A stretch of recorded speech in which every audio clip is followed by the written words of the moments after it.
We were somewhere around Barstow, on the edge of the desert, when the drugs began to take hold.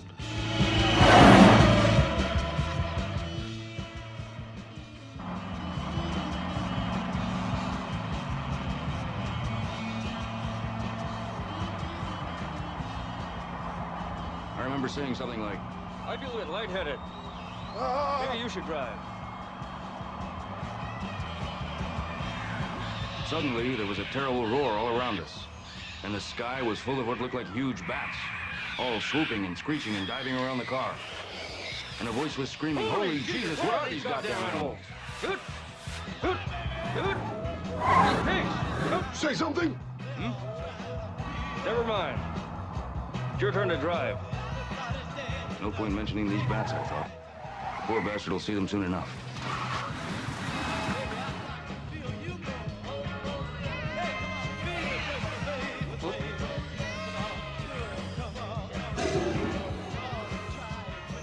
Fucking pig! Fine. We had 2 bags of grass, 75 pellets of mescaline, 5 sheets of high-powered blotter acid, a salt shaker half full of cocaine, a whole galaxy of multicolored uppers, downers, screamers, laughers, also a quarter tequila, quarter rum, case of beer, pint of raw ether, and 2 dozen amyls.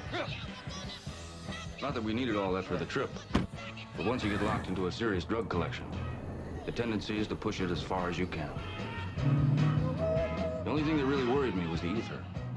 There is nothing in the world more helpless and irresponsible and depraved than a man in the depths of an ether binge. And I knew we'd get into that rotten stuff pretty soon. A House subcommittee report says illegal drugs killed 160 American GIs last year, 40 of them in Vietnam. Drugs were... One dog, man. One dog over the line. Downtown at a railway station. One dog over the line. One toke, you poor fool. Sweet, sweet Mary. Wait till you see those goddamn bats, man. Bye.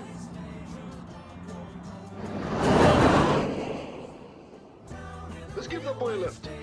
What? No! Wait! We can't stop here. This is bat country. Hot damn, I never run a convertible before. Is that right?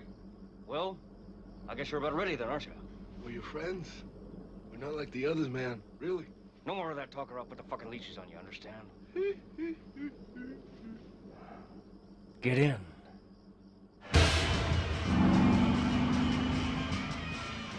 How long could we maintain, I wonder? How long before one of us starts raving and jabbering at this boy? What will he think then?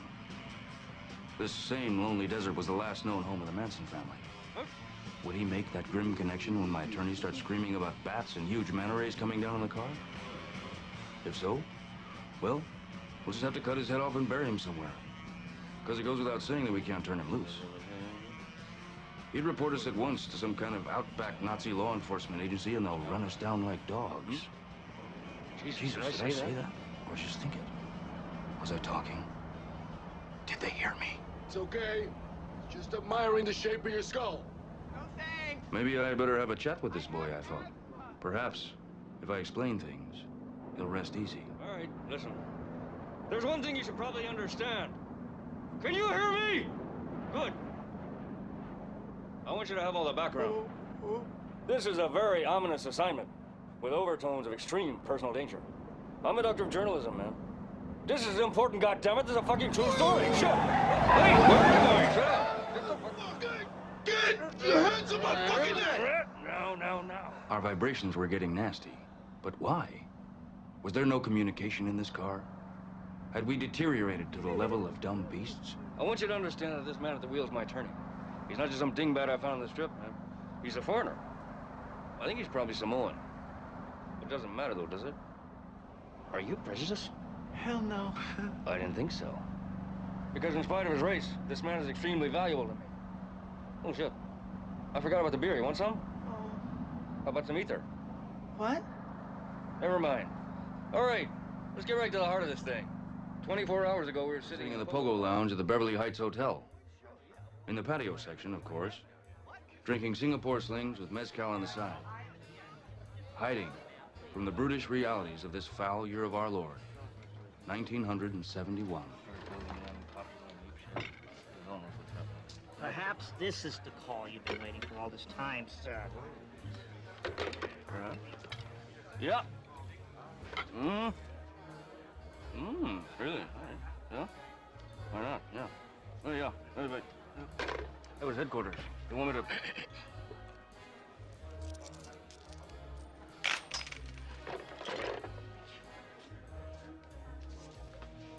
You want me to go to Las Vegas at once?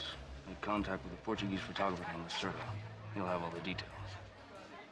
All I have to do, check into my soundproof suite.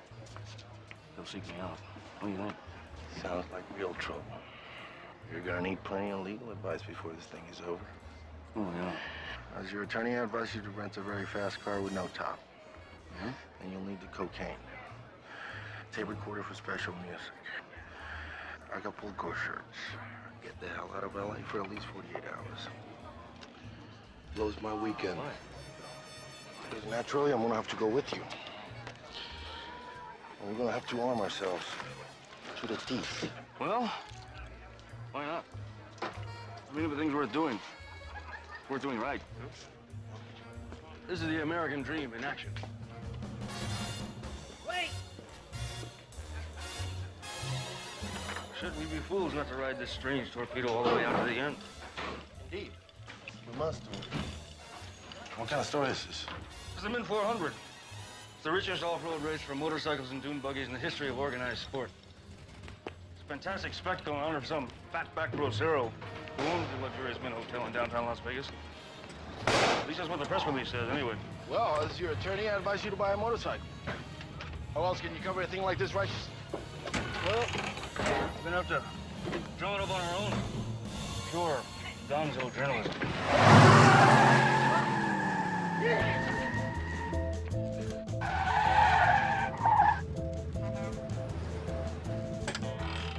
Getting hold of the drugs and shirts had been no problem.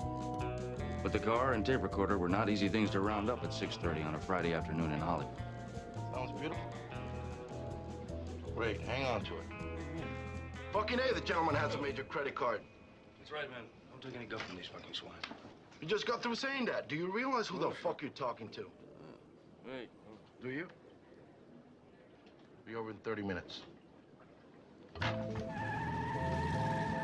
We're gonna need a sound store. We won't make the nut unless we have unlimited credit. Jesus Christ, we will, man. You Samoans are all the same. You have no faith in the essential decency of the white man's culture. The store was closed, but the salesman said he would wait if we hurried. But we were delayed en route when a stingray in front of us killed a pedestrian. We had trouble again at the car rental agency. Hey, Mr. Duke, we're all set. If I could just get you John Hancock, you're on your way. Yeah? Listen, you're gonna be real careful with this car, right? Oh, yeah, man, of course. Good. No, no, no, no, no!